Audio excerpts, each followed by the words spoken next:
제가 이 시편 150편까지를 거의 한 3년 동안 오후에 읽었던 것 같아요.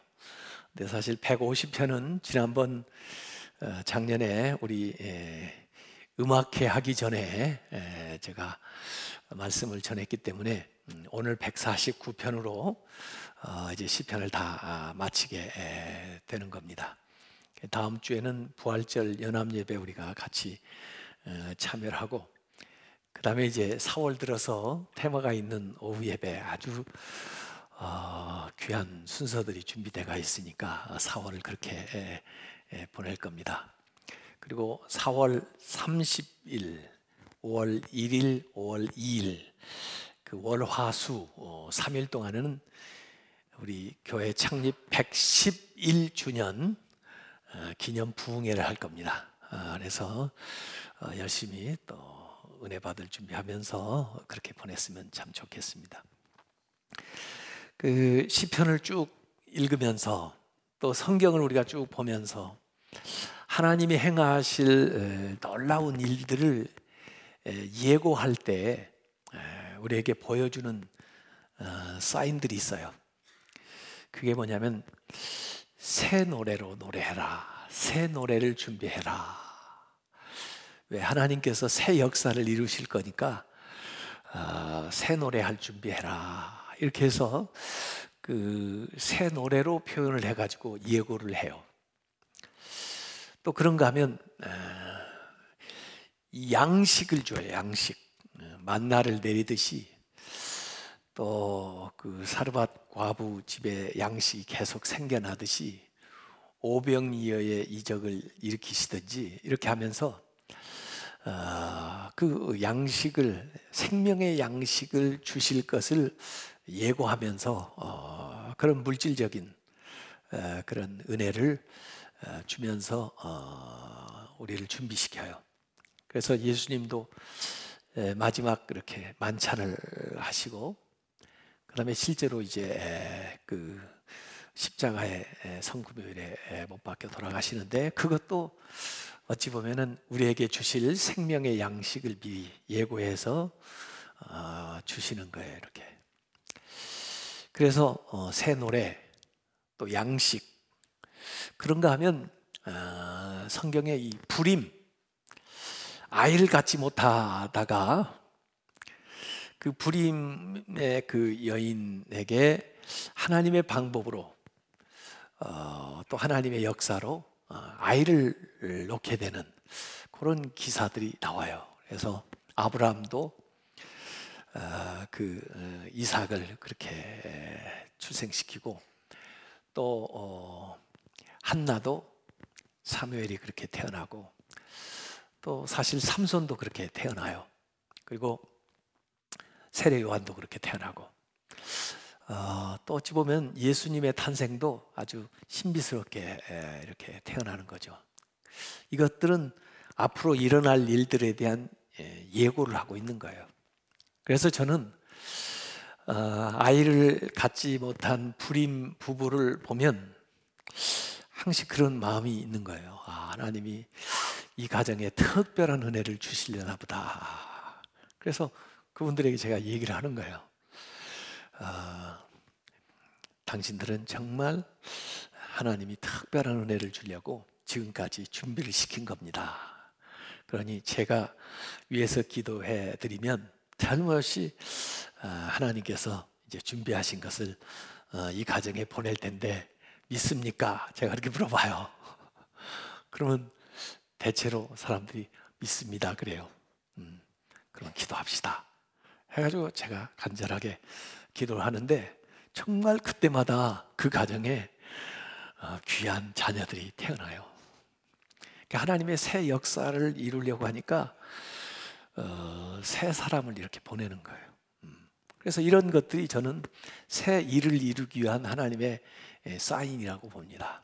그래서 실제로 이제 아이를 이렇게 못 낳다가 낳는 경우도 있지만, 그 일뿐 아니라 하나님의 여러 가지 이제 치유의 이적이라든지 뭐 이런 기적 같은 일들이 가만히 보면은 하나님이 하시는 일을 우리에게 드러내기 위해서 쓰는 방법이에요.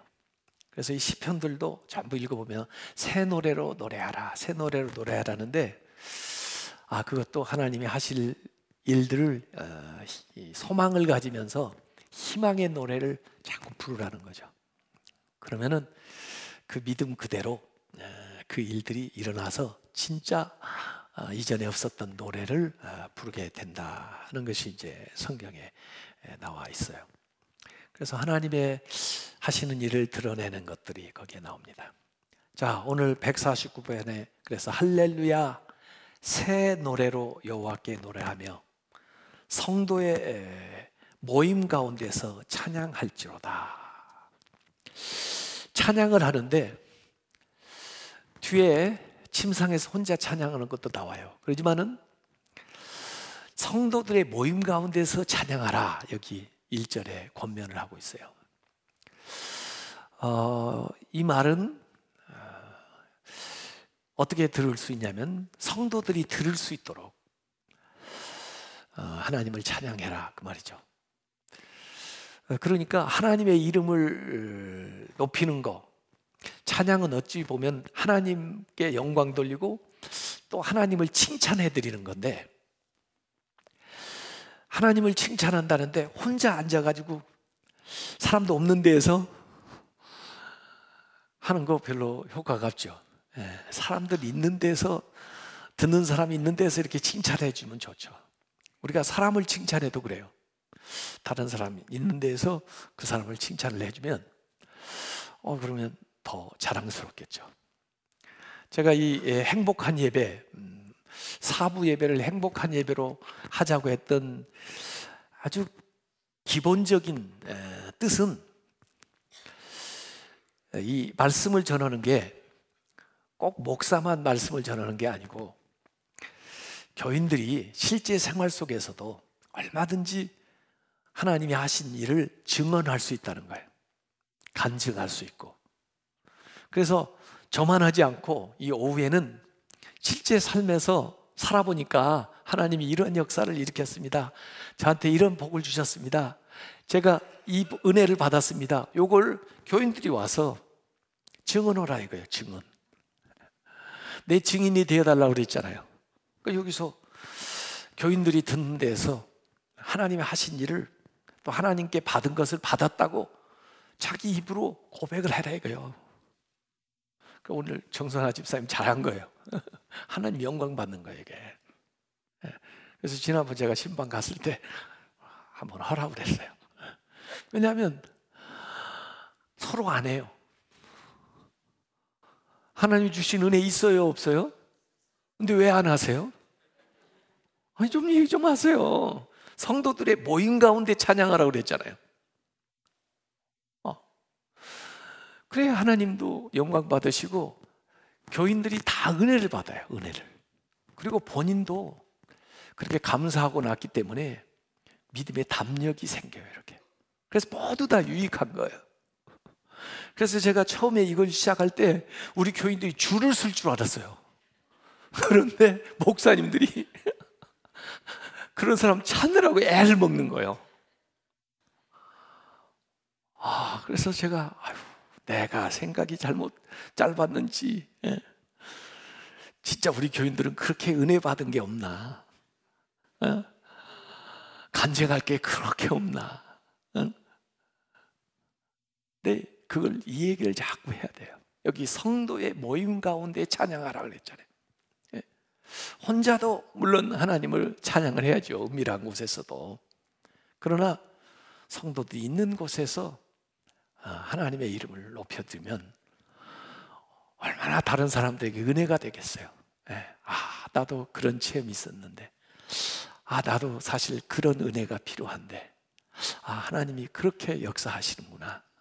하나님 나한테도 그런 은혜를 주옵소서. 이렇게 성도들이 하면서 그 교회가 부흥을 하고 또 예배 분위기가 정말 좋아지면서 그게 이제 행복한 예배가 되는 거예요. 그래서 제가 다른 예배는 주로 시간상도 그렇고 전통적으로 목회자가 자꾸 설교를 하다 보니까 교인들이 이 얘기를 하고 싶어도 기회를 못 줘서 예배 가운데 한 번만이라도 교인들에게 기회를 드려가지고 하나님을 좀 찬양할 수 있게 좀 하자 하는 게 이 행복한 예배의 원래 제가 시작한 취지거든요.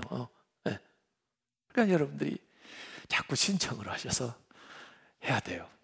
이 사부 때 행복한 예배 때 테마가 있는 오후 예배 하는 것도 그 취지하고 맞는 거예요. 왜냐하면 항상 목사님이 하는 이야기는 사람들이 생각할 때 아이고 당연한 얘기 하시는 마 그리고 아이고 항상 교회에서 사니까 그런 얘기 하지 우리 집에서 살아봐 직장 다녀봐 이렇게 사람들이 생각을 해요. 그래가지고 이 말씀이 교회에서만 통하지 일상생활에서는 그렇게 적용이 안 된다고 사람들이 대개 생각을 해요. 근데 오직 하나님이 하신 말씀이 교회에서만 통해요. 왜 세상에는 적용이 안 돼요? 그럴 리가 없거든요. 그래서 테마가 있는 오후 예배 지금 27번째인데 제가 교회 여기 오자마자 봄, 가을로 각 분야의 전문가이면서 크리스찬인 사람들을 모셔오는 거예요. 저분들이 목사님이 아니에요. 그래서 자기가 사업하는 분야에서 이번에 오는 최복희 대표는 본죽, 그분 죽 잘 끓여가지고 지금 사실 어마어마한 그분이 돈 벌려고 그런 건 아니에요.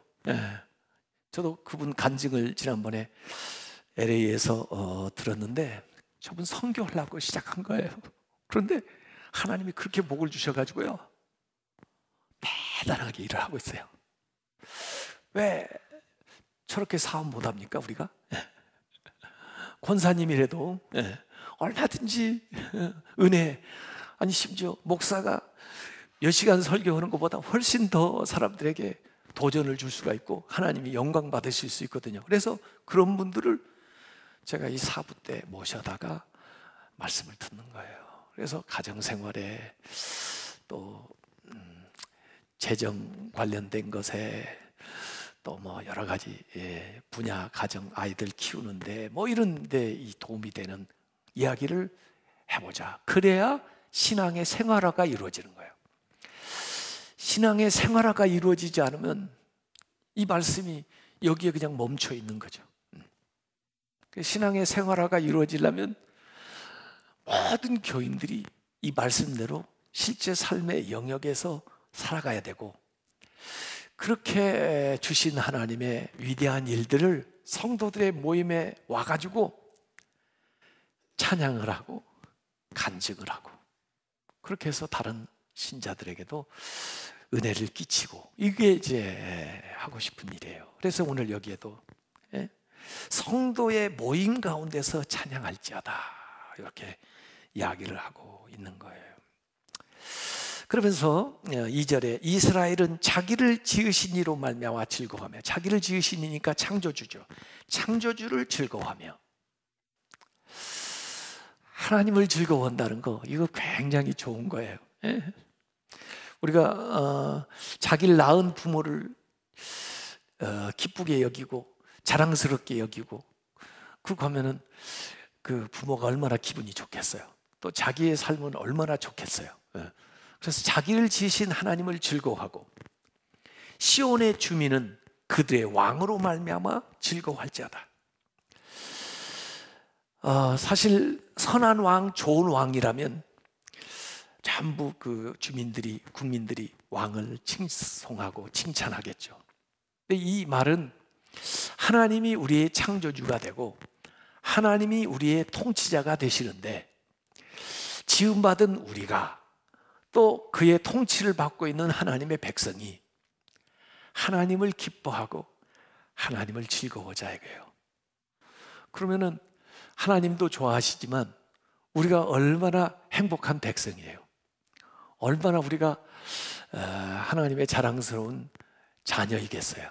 이렇게 해서 찬양을 한다 이거예요. 그러면서 여기 이제 찬양하는 방법이 나오는데 춤추며 그의 이름을 찬양하며 소곡,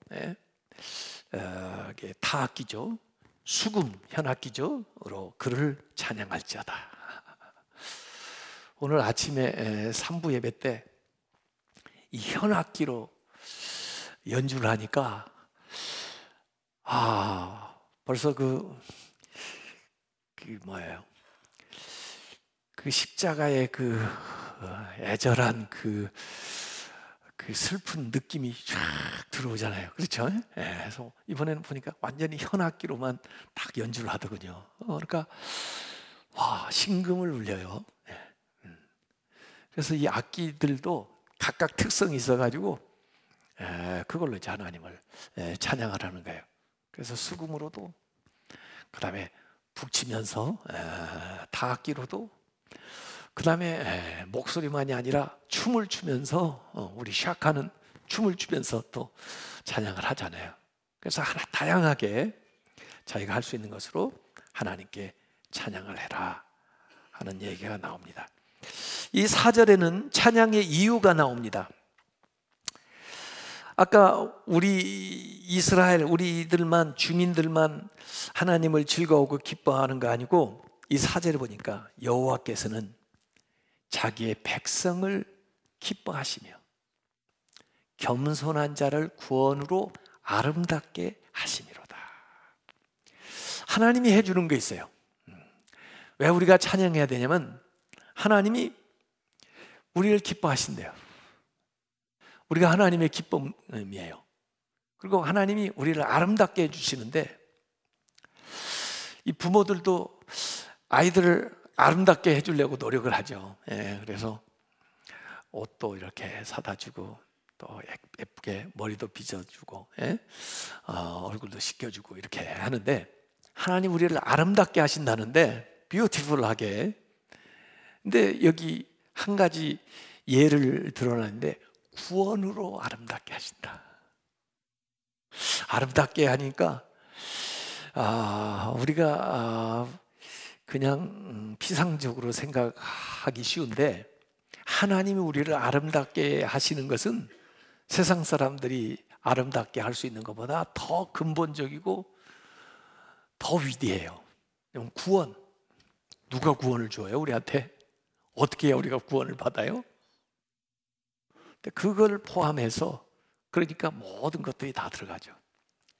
그러니까 우리가 하나님을 이렇게 찬양해야 될 이유가 하나님 우리를 기뻐하시기 때문에, 그리고 하나님이 우리를 아름답게 하시기 때문에, 우리의 인생을 아름답게 하는데 구원으로, 그 다음에 그 밖에 모든 것으로 우리를 아름답게 하니까 하나님을 찬양한다. 여기 하나님의 백성을 기뻐하시며 겸손한 자를 아름답게 하신다는데, 하나님이 자기 백성하고 같은 말로 여기 뭘 얘기했냐면 겸손한 자를 이렇게 얘기한 거야. 그러니까 성경의 이 지혜 문학인 잠언도 그렇고 전도서도 그렇지만, 여기 시편도 이 지혜 문학의 영향을 받고 있는 것인데, 하나님의 백성의 특징이 뭐냐 그러면은 겸손한 거예요. 악한 자의 특성이 뭐냐? 교만한 거예요. 그래서 겸손하다. 이 겸손한 사람들이요, 하는 일이 찬양하는 일을 합니다. 겸손하기 때문에 찬양한 거예요. 교만한 사람은 찬양을 안 합니다. 자기가 최고인데 자기를 드러내지 하나님께 찬양을 하겠어요? 교만한 사람이? 겸손한 자가 기도합니다. 교만한 자는 기도 안 합니다. 자기가 해버리지. 자기가 능력 있는데, 자기가 할 수 있다고 생각하는데 기도하겠어요? 기도 안 합니다. 겸손한 사람이 하나님을 믿습니다. 겸손한 사람이 하나님을 찬양을 합니다. 겸손한 사람이 기도를 합니다. 그렇기 때문에 자기 백성, 그러고는 같은 그 장소에다가 겸손한 자라고 딱 여기다 써놨어요. 그래서 내가 진짜 하나님의 백성이 된다 하는 것은 뭘로 스스로 확인해 볼 수 있냐면, 내가 진짜 겸손한가.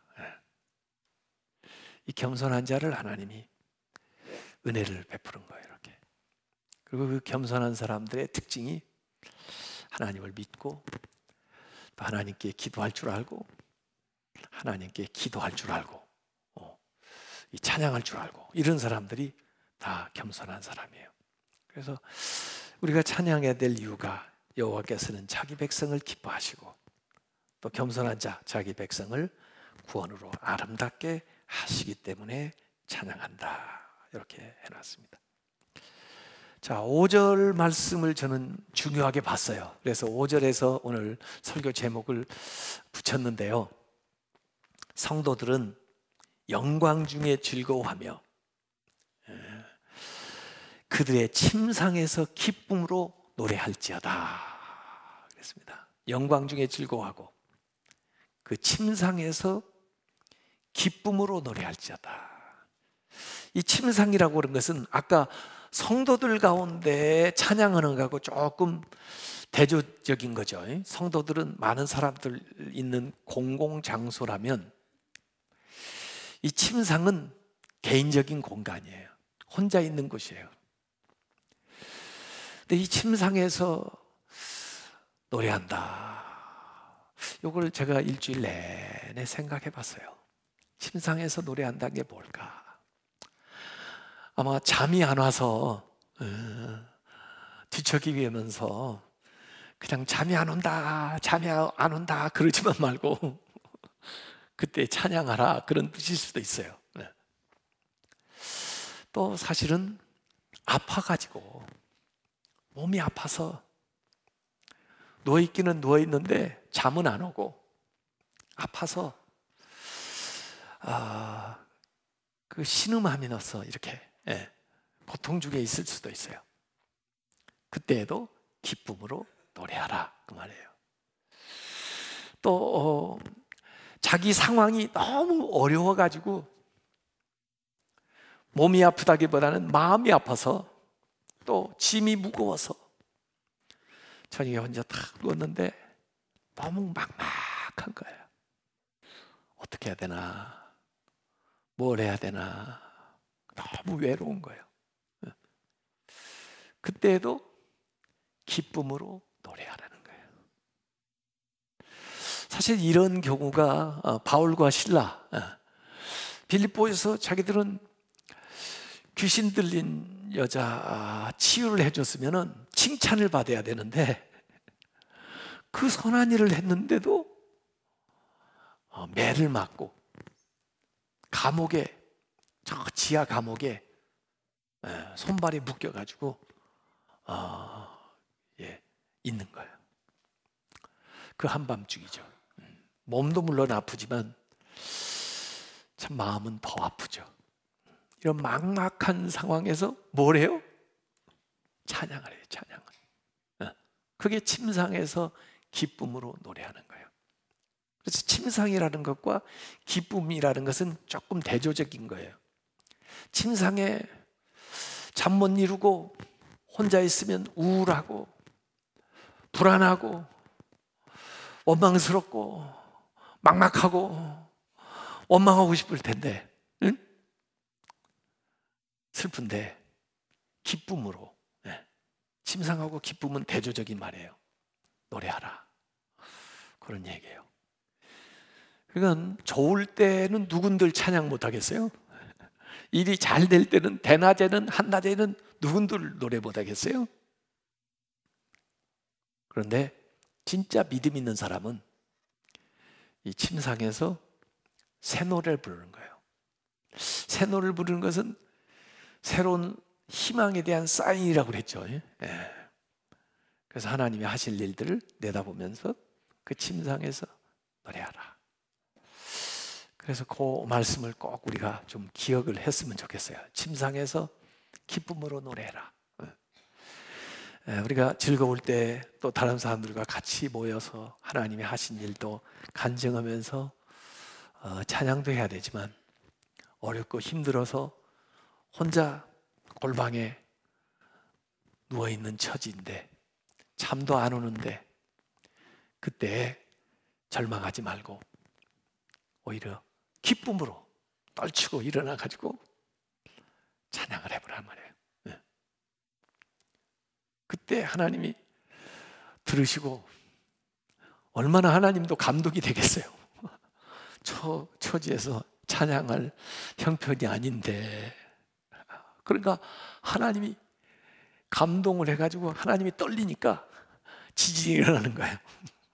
지진이 일어나요. 그래서 이 묶고 있던 것이 다 풀려버린 거예요. 그 결박이 다 풀어지는 거예요. 그래서 우리가 그 침상에서도 기쁨으로 노래하게 될 때 상황이 바뀐다, 그런 이야기입니다. 6절에 그들의 입에는 하나님에 대한 찬양이 있고 그들의 손에는 두 날 가진 칼이 있도다.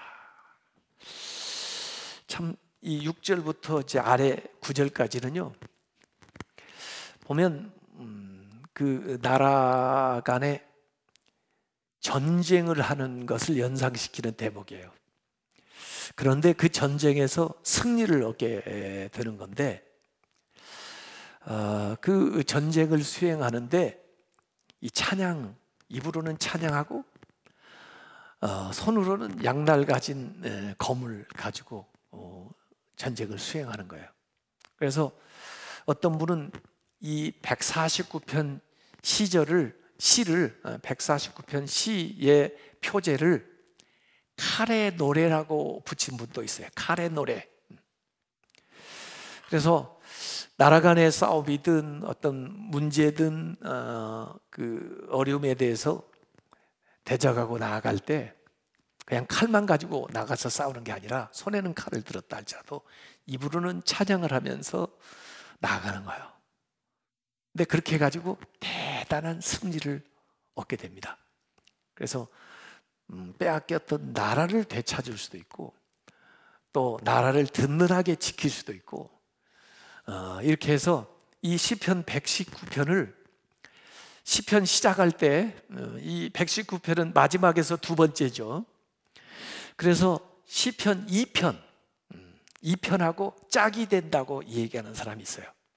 시편 2편은 무슨 시냐면 왕위 즉위 시편이에요. 왕의 이 즉위하는, 그래서 왕에 등극하는, 그러면서 부르는 노래가 시편 2편이거든요. 그거하고 이 149편이 짝이 된다 그래요. 그러니까 나라에 당당하게 왕이 서면서 나라를 세우고 또 그 나라에 대적이 되었던, 또 왕에 서지 못하도록 방해했던 자들이 전부 퇴각하거나 패배하게 되는, 그걸 이제 연상시키는 시가 이 149편이에요. 그래서 이 149편이나 2편이나 왕이 즉위 시편인데, 이 왕이 즉위한다는 것은 신앙적으로 이 얘기를 하면 뭘로 얘기할 수 있냐면 예수 그리스도의 왕권을 얘기하는 거예요. 예수 그리스도의 왕권은 뭐냐면 예수님이 이제 재림하실 때에 만왕의 왕으로 쓰시는 거, 그걸 이제 신앙적으로 예언하면서 노래하는 것이다, 이렇게 얘기하는 거거든요. 그래서 예수님이 재림하실 때 이루어질 것들을 이제 연상시키는 그런 대목이에요. 그래서 전쟁을 수행하는데 칼로만 전쟁을 수행하는 게 아니고 입으로는 찬양하면서 또 실제로 그 무기를 가지고 나가서 싸웁니다. 그래서 전쟁터에서도 일반 다른 사람들은, 적군들은 무기만 가지고 나와서 싸우지만 이 하나님의 군대는 방비하면서도 찬양을 하면서 싸워요. 그래서 여호수아가 여리고를 함락을 할 때도 그때도 찬양을 하면서 그 여리고 성을 함락을 시켜요.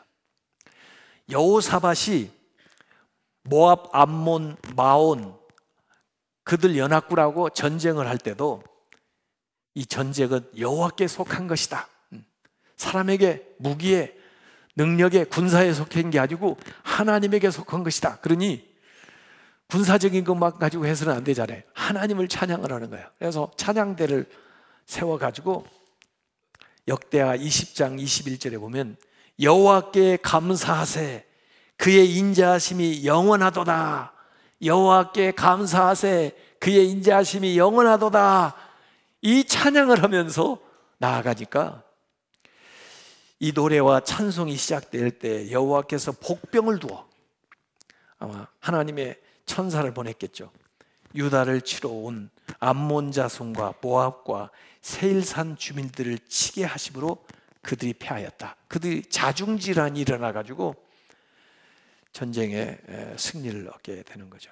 그래서 심지어 이 전쟁터에서도 무기가 성패를 좌우하는 게 아니라 하나님께 찬양하면서 해라.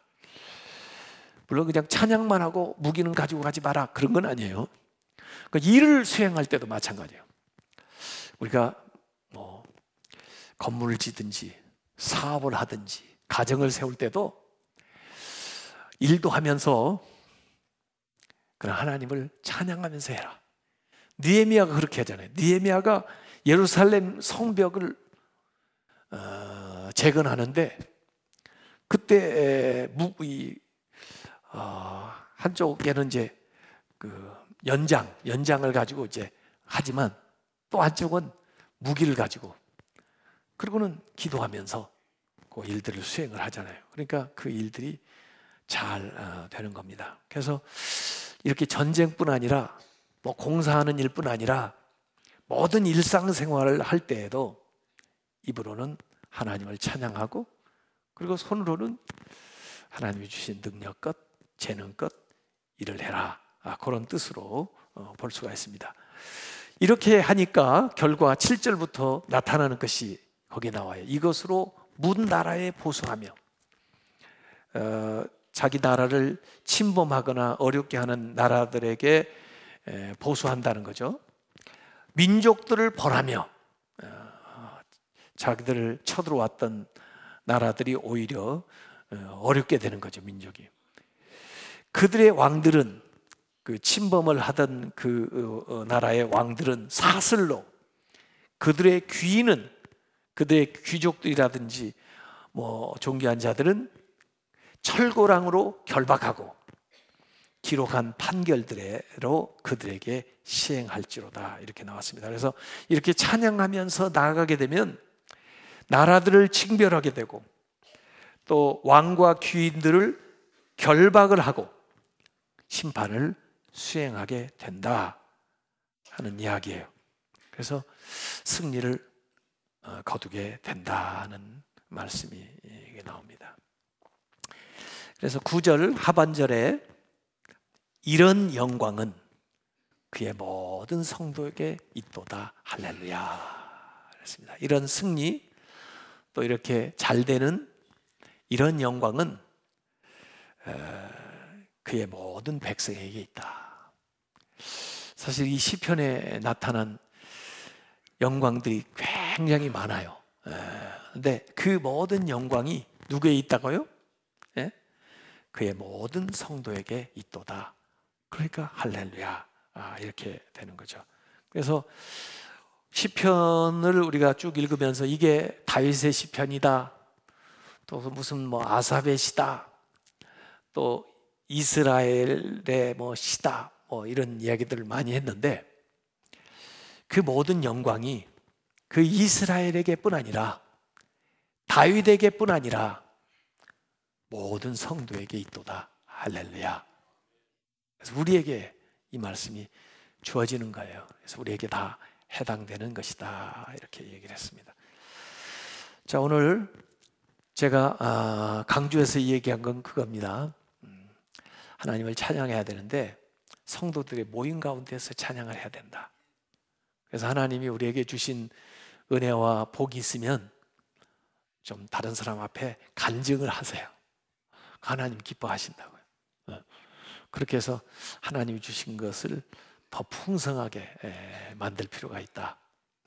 그런가 하면 침상에서도 기쁘게 노래해야 돼요. 그래서 침상이라는 것은 혼자 있을 때 또 은밀한 공간에서 또 어려운 상황 속에서 그렇게 처해 있다 할지라도 위축되지 말고 기쁨으로 의지적으로 하나님 노래해라 이거예요.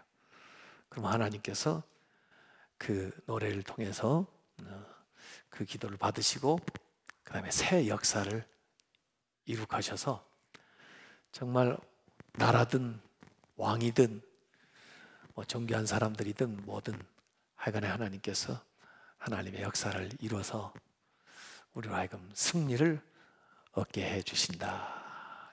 그런 영광을 다 얻으시기 바랍니다. 그래서 이 약속이 우리 모든 성도들에게 그대로 이루어지시길 주님의 이름으로 축원합니다.